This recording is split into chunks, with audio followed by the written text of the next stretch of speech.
আগের পর্বে আপনারা দেখেছেন যে নাগদেব টুনিকে নাগদেবের দেওয়া কলসির মধ্যে সেই ব্রহ্মদৈত্যকে ভরে বটগাছের তলায় রেখে আসতে বলেছিল।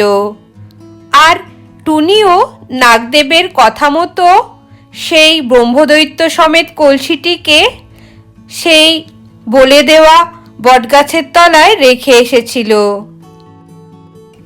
কিন্তু নাগদেবের বলা সেই 3 দিন হওয়ার আগেই ঘটে যায় এক অন্য কাণ্ড।